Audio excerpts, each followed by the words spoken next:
think the most important thing is passion and energy and total commitment. Beyond anything else, if you don't have passion for the event, it's going to fall apart. Maybe you don't want to start with, 7 stages. You want to start with 2 or 1 or who knows what. Maybe you don't want to be, a full-length festival with real teaching workshops. Maybe you want to be a one-day festival with a few focused workshops during the day and a main stage at night. And they're all different. They all feature live music on a stage, roots oriented, but after that, some of them are free, some of them are in a park, some of them are in a field, some of them are in an old ruin. When you're the person who is starting something like that, you need to be sort of one part cult leader, one part inspirational speaker, and sort of one part realist. Do you have a core group of believers in the cause? So when I started the festival, when I need to kind of pull together who did I need, it was okay. I need someone to work on communications and marketing. I need someone to coordinate volunteers.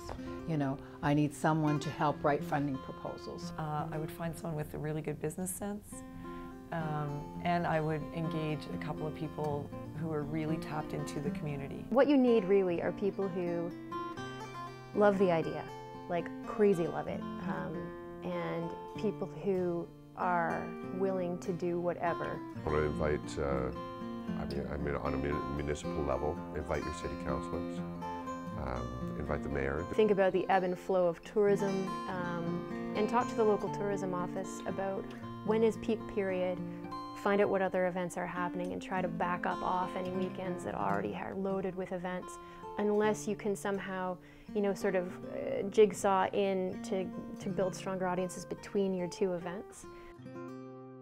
I think, too, looking at the general calendar for the year, and I know that the OCFF has a good one, showing you date by date when each of the festivals that is a member festival is on. Knowing that you're not the same weekend as a major festival is going to be really helpful.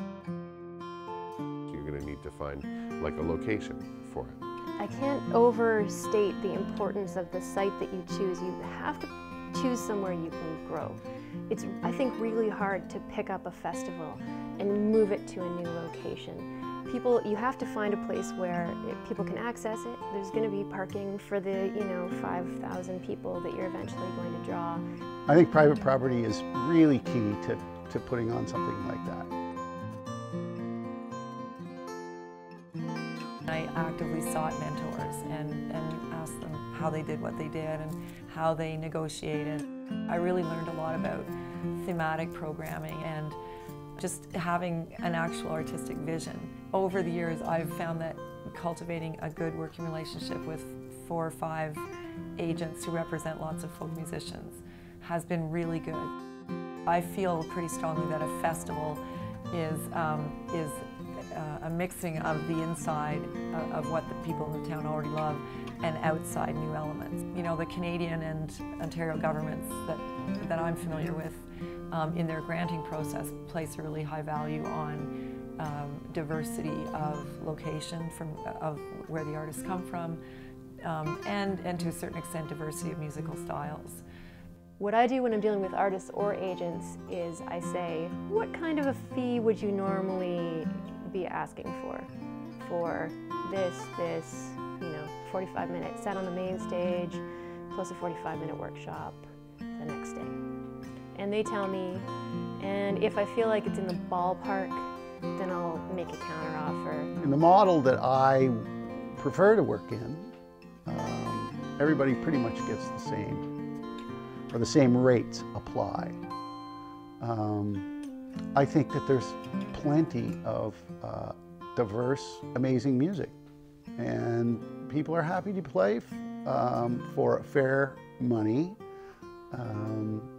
and if they're treated real well.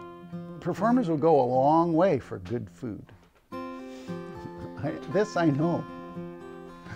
And you know, how was the festival? Oh man, you should have tasted that. The lasagna was incredible.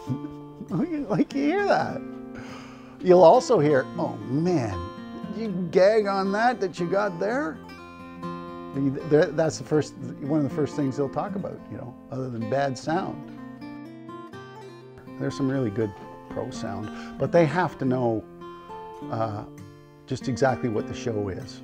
You don't want too much sound, you don't want too little sound. It's all very balanced. And then there's budget too. A good sound guy, a good monitor guy can get a band up and running out of the first tune. They can do a line check out of while they're setting up, make sure everybody's got sound, make sure everybody can hear themselves in the monitors, and go and dial the band up during the first tune. The sound guys have to be prepared to be able to do that. Watching the video footage this summer of freak gusts of wind blow down stages and kill people or injure people at several festivals, and knowing that the weather is getting wilder than it was a decade ago, we certainly have safety in mind all day, every day. It's not so much even that the emergency crews know that you're there, but it's that you know and your volunteers know what the procedure is.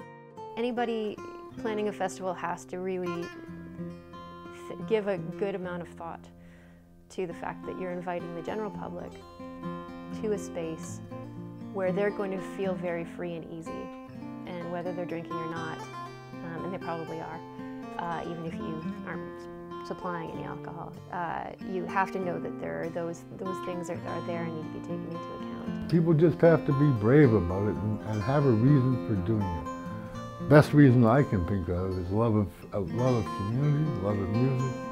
Those are the good kind of reasons. Those are the kind of things we want.